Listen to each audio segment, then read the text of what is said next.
This is the story of love, jealousy, and a secret so deep it destroyed a family. Stay tuned, you won't believe the twist.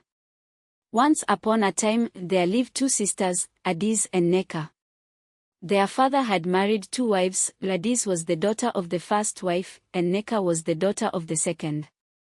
Unfortunately, their mothers were sworn enemies, and this bitter rivalry affected the relationship between the two sisters. Adaeze often tried to befriend her half-sister, extending a hand of peace many times. But Nneka never accepted it, believing that Adaeze was only pretending to care. One day, Adaeze went to the local market and saw a beautiful dress that she thought would look perfect on Nneka. She bought it and happily presented it to her sister, hoping to melt her heart. But Nneka rejected the gift, accusing Adaeze of bringing her a charmed dress meant to harm her. Adaeze was heartbroken, but she continued to hope that someday Nneka would look past their mother's feud and accept her love as a sister. Years passed, and the hostility between them did not ease. One afternoon, on her way to the farm, Adaeze saw an old woman struggling under the weight of a heavy basket. She immediately ran to her and offered to help. At first, the old woman refused, but Adaeze insisted and eventually carried the basket home for her. When they arrived, Adaeze saw that the old woman's son, Nneka, was very sick, lying on a mat, shivering and sweating. Adaeze asked if he had eaten that day, and the woman sadly explained that she had gone to the farm to harvest crops and pluck herbs to prepare medicine for him. Without hesitation, Adaeze took the food items to the kitchen and cooked a meal for them. By the time she finished, it was dark, so she quickly returned home, feeling fulfilled for helping the woman and her son. But when Adaeze got home, she met her father furious. "Where have you been?" he shouted. Adaeze tried to explain, but before she could finish, Nneka interrupted, claiming that Adaeze had been at her boyfriend's house all day. Their father became even angrier and accused Adaeze's mother of raising a wayward child. Nneka watched with glee, secretly enjoying her sister's pain. The next day, Adaeze went back to check on the old woman and her son. This time, Nneka was sitting up, eating the food she had prepared. He looked much better.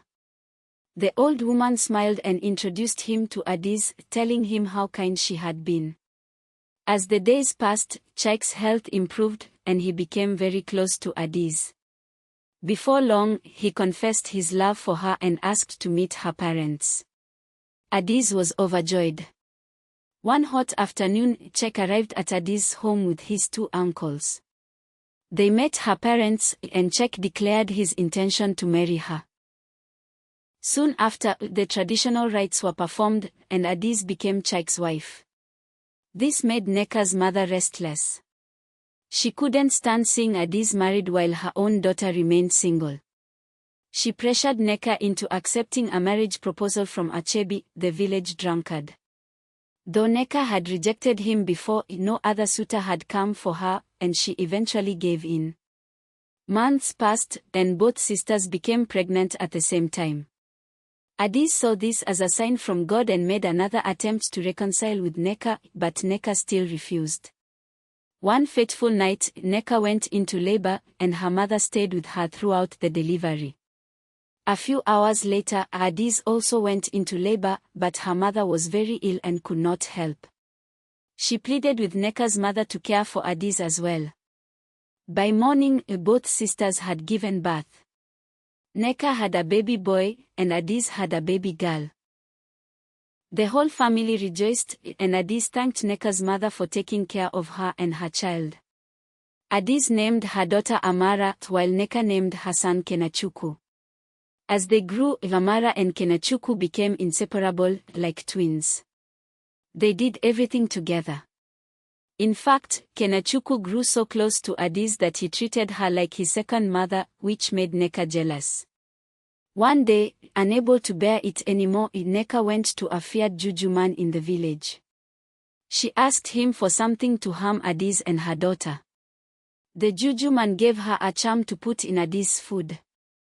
But Nneka was afraid her son might also be harmed since he often ate at Adaeze's house. The juju man reassured her and used Nneka's blood to ensure the charm wouldn't harm Kenachukwu. The next day, Nneka visited Adaeze for the first time. Adaeze was so happy that her sister had finally come to her house. While Adaeze went to fetch drinks, Nneka sneaked into her kitchen and poured the charm into the pot of food. She returned home, waiting eagerly for the news of Adaeze and Amara's death. Hours passed, but nothing happened.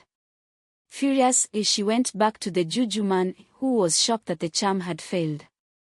He offered her a stronger, a more dangerous charm, warning that it was irreversible and that she must not use any item belonging to her own child, or she would run mad. Nneka agreed and brought one item each belonging to Adaeze and Amara. But unknown to her, Amara was actually her biological daughter. On the night they gave birth, Nneka had given birth to a girl, while Adaeze gave birth to a boy. Nneka's mother, ashamed that her daughter had delivered a girl, secretly swapped the baby so that Nneka would have a son.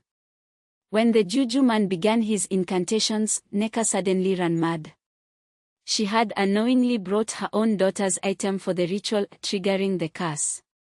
The village was thrown into confusion until a seer revealed the whole truth about the baby swap. Adaeze was devastated to learn that Kenachukwu was her biological son, and Nneka's daughter was Amara. But the biggest heartbreak came from Amara, who chose to remain with Adaeze, the only mother she had ever known. Kenachukwu also decided to leave Nneka's house and live with Adaeze. From that day, Nneka remained mad, and the entire village gossiped about her and her mother, avoiding them completely. Lesson: jealousy and deceit can destroy families and bring pain to both the guilty and the innocent. We must learn to celebrate others' blessings instead of envying them, because envy only leads to loss and tragedy. If you enjoyed this story, don't forget to like, share, and subscribe for more inspiring stories. Please leave a comment so we can share thoughts together and help grow our channel. See you in our next story. Bye.